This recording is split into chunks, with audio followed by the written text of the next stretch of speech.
네, 대역죄인 여러분 모두 안녕하십니까. 안녕하세요.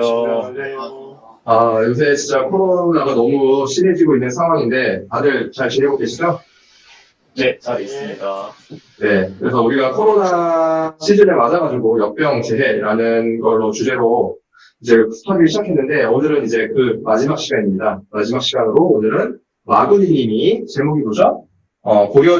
고려 맞죠? 예, 고려 중기 재해에 대한 대응책과 그 변화를 가지고 이제 발표를 해주실 건데, 마구님이 빠르게 바로 발표를 진행을 해주시면 좋을 것 같습니다. 네, 정말로 할 이야기가 많이 없습니다. 바로 시작할게요.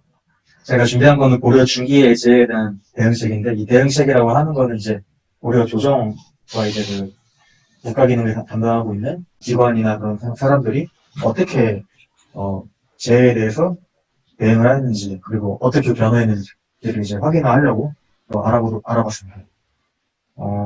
바로 넘어가면은 고려 전기에 나타났던 재해 극복 시스템이라고 얘기를 하면은 일단 뭐 그 주대로 이제 관이 있고 그리고 사찰이 있고 그다음에 이제 신사라는 게 있는데 첫 번째로 이제 관을 얘기한다면은 뭐 여러분들께서 잘 알다시피 이제 뭐 의뢰에 하는 조세 관련이라든지 그 다음으로 이제 비율 그 창고를 열어가지고 육성들에게 이제 식량을 나눠준다든지 아니면 이제 뭐 동서 대비원 제이고 해민국과 같은 이제 의료시설들을 이제 이용을 해가지고 육성들을 이제 재해로부터 극복할 수 있도록 그런 시스템이 관이 되어 있었고요. 그리고 이 두 가지 다음으로 이제 말씀드릴게요. 사찰이랑 신사인데 고려시대까지만 해도 아직까지 좀 중세적인 그런 이미지가 있기 때문에 조선시대 같이 그런 이제 중앙집권화가 크게 이제 발달을 하지 않은 상태였기 때문에 관의 역할을 이 사찰과 신사들이 약간 대신을 했다고 보시면 돼요. 사찰 같은 경우는 이제 도량이란 걸 행해가지고 이제 대회를 극복하는 그런 이제 힘을 주었는데 당시만 해도 종교의 힘이라는 것이 이제 무시할 수 없는 그런 것이기 때문에 이 도량의 종류가 엄청 많아요. 25가지가 있는데 대표적으로 제석도량이라든지 문두로 도량, 이왕도량 이거는 신라 때부터 행해졌던 것들인데 이러한 이제 불교 행사를 통해 가지고 백성들을 이제 뭐 가뭄이나 뭐 수재나 뭐 역병에서 구해달라는 그런 기도를 빌고 한 이제 국가와 그런 이제 사찰 간의 그런 연계가 이제 되어 있는 시스템이라고도 볼 수 있고 마지막으로 이 신사는 이제 그 우리가 얘기를 하는 그 일본의 그런 일반적인 신사가 아니고 우리나라 그 산천에 있는 산신들에게 제사를 지내는 그런 사당이라고 하더라고요. 이런 사당들을 이제 고려 왕조에서 제시의 이제 국가의 역할들을 이제 분담해가지고 맡았다고 이제 알려졌습니다. 그리고 마지막으로 이제 왕이 이런 관과 사찰과 신사들의 그런 힘을 이용해가지고 제시의 뭐 적대적소의 그런 일들 이제 구심이 되어가지고 재해를 극복하기 위해서 노력을 했는데 이게 고려 전기에 나타났던 재해복 시스템이라고 얘기할까요? 그거에 약간 요체라고 말씀드릴 수 있을 것 같습니다. 고려 중기에 오게 되면 이게 약간의 변화라 그래야 되지 이런 시스템의 한계라는 게 좀 보이게 되는데요. 고려 숙종까지만 해도 이런 재해에 대한 대비가 충실하게 이행이 됐던 반면에 12세기 초에 여진정벌 예종 5년에 전국적으로 역병 창고를 해가지고 개경 저자에 나가면은 그 해고들이 너무 많아가지고 이 해고를 그 유사에게 명해가지고 치워야 될 것 같습니다. 그런 이제 상성도 올라오게 되고 전국적으로 되게 그 기근이나 역병이 굉장히 심했다고 하더라고요. 그리고 이 당시에 그 기후 변화가 좀 약간 심해가지고 한랭 기온이 좀 이제 더 많이 그 확산이 돼가지고 농사가 잘 안 지어진다거나 아니면은 그 지나친 뭐 벌목이나 그런 걸로 인해가지고 여러 가지 뭐 수재나 그 재해들이 많이 발생을 했다. 이런 식의 연구 논문들도 있었고요.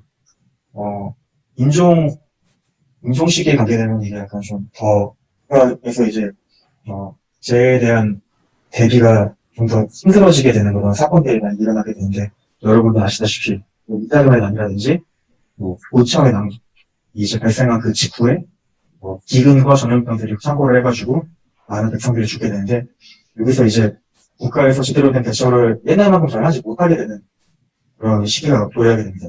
이 고려의 이런 재난에 대한 이제 그 대응 시스템이 좀 많이 결정적으로 쇠퇴하게 되는 계기가 이제 의종치기라고 얘기할 수 있습니다. 의종 때는 이 재난에 대한 대응이 접시에 이루어지지가 않아가지고 굉장히 큰 문제가 일어나게 되는데요. 의종 때 오게 되면은 특히 이 제2보 같은 이제 공서 시스템 같은 이제 국가의 그런 이제 의료 시스템이 작동한 기록이 나타나지 않고, 그리고 의종 자체가 이제 당시에 권력 강화에 너무 집착을 한 나머지 신하들과의 그 권력 다툼이라든지 이 권력 다툼을 심하게 진행을 하면서 백성들이 죽어 나가고 있는데, 이러한 이제 재해에 대한 이제 그 대처가 굉장히 늦게 이루어지는 것을 이제 확인해 볼 수 있어요. 의종 16년도의 기사를 보면은 왕이 재산 축적에 혈안이 되어 있자 신하와 의종이 기싸움을 벌이고 그 사이에 그 백성들이 죽어나가는데 3월 30일자 기사에서 이제 그런 게 확인이 되는데, 이제 그거에 대한 대응책은 보름이 훨씬 지난 이제 4월 18일 정도에 돼서 이제 그제서야 이제 왕이 4품 이상의 관원들이 나한테 간호를 해도 좋다, 그런 식으로 얘기를 하면서 이제 너네들의 말이 이제 들어주겠다 하면서 좀 약간 그 위기 상황이 맞지 않는 그런 형태들이 보이게 되면서, 무신정변이 1970년에 일어났는데 그 발발 직전 발발하기 2년 전인 1168년도에 의종이 서경에 행차해가지고 그 국정을 쇄신하는 조서를 발표하게 되는데, 그 조서의 내용을 확인해 보면은 거기서 동서대비원과 제2부에 적임자가 아닌 자들이 맡고 있다고 얘기가 나오는데, 그런 기록들을 보면서 이제 유추해 본다면 이미 이 당시에는 그런 재난 시스템들에 이제 하자가 생기고 구멍이 생기기 시작하다고 이제 보시고, 그리고 무신정권이 나타나게 되면서 이게 국가의 이런 이제 대응체계라든가 그런 시스템들이 더 엉망으로 꼬이게 되고, 더 고려 왕조의 그런 이제 신뢰도는 더 바닥으로 내려가게 된다고 얘기를 할 수 있습니다. 무신정권기의 재난 대응체계의 특징을 보면은 무신정변을 이제 일어나자 이제 국가 기능이 이제 아시다시피 매우 혼란해졌고요. 특히 여러분도 잘 아시다시피 공군부, 공대등, 이반 이런 무신 집정자들이 차례로 바뀌게 되면서 권력 교체로 구강권이 약화가 됩니다. 특히 이런 상황에서 정부의 부율이나 이제 의료용이 같은 적극적이고 주도적인 재난 대응 이제 부재를 하게 되고요. 이제 왕들은 이제 이거 대신에 사찰이나 신사에서 이제 가뭄이 일어나면은 제사를 지내면서 그런 의식행위에 더 집착을 하게 되면서 국가 재난에 그런 이제 주체가 되지 못하고 떨어지게 되는 그런 계기라고도 말씀을 드릴 수 있습니다. 이런 중앙 전체의 혼란이랑 국가에 대한 신뢰 하락은 이제 그 지방의 대대적인 반란으로 이어지게 되는데, 그 재해에 대한 기록이 거의 남아있지가 않는 것이 되게 흥미로운데요. 이 당시에 그러니까 저의 그냥 추론인데, 이게 반란으로 지방에 대한 그런 이제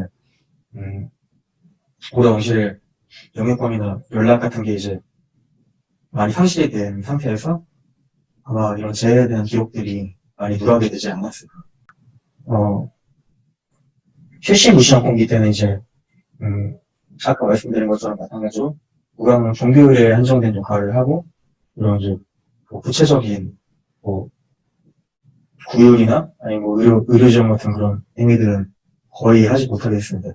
이것도 이제 고종 19년에 강화도로 천도를 하게 되면서 이러한 이제 국가의 적극적인 재해 극복을 위한 그런 대응 체계는 거의 없다고 무방해도 좋을 것 같습니다. 왜냐면 이제 전국적으로 이제 반란이 일어나고 몽고의 침입이 계속 가속화되면서 고려 왕조 자체가 지방에 대한 그런 영향권을 좀 상실해가는 그런 과정으로 보이는데요. 강화도 선도 이후에는 전쟁에 관한 기록들만 수록이 되어 있고, 지방에서 어떤 일이 있었고 그러한 기록들은 거의 찾아볼 수 없고, 이제 그 이규보의 동국이상국집 그런 이제 문집일들에서 이제 지방이 어떤 적질이 들고 기근이 들어가지고 백성들이 다 죽어가고 있고 그런 기록이 조금씩 보이고 있지, 고려사 기록에서 그런 거 찾아 있어 거의 없었거든요. 결론적으로 이제 전쟁포로만 한 20만 명이 몽골로 끌려가게 되고 수많은 학살과 기근과 적병으로 인해가지고 다수의 고려인이 사망했을 걸로 추정이 되는데 어떤 연구에서 봤을 때 제가 고려의 그 당시에 그 몽고 침입 이전에 인구를 300만으로 잡아보면은 거의 한 고려 인구의 절반이 죽었다고 이야기를 하더라고요. 몽고와의 행진을 통해가지고. 그러니까 이런 이제 국가 기능이 마비가 되면서 마비가 된 상태에서 외적의 침입으로 인해 이제 국가 시스템이 붕괴하게 되는 그러한 상황들을 보게 되었습니다.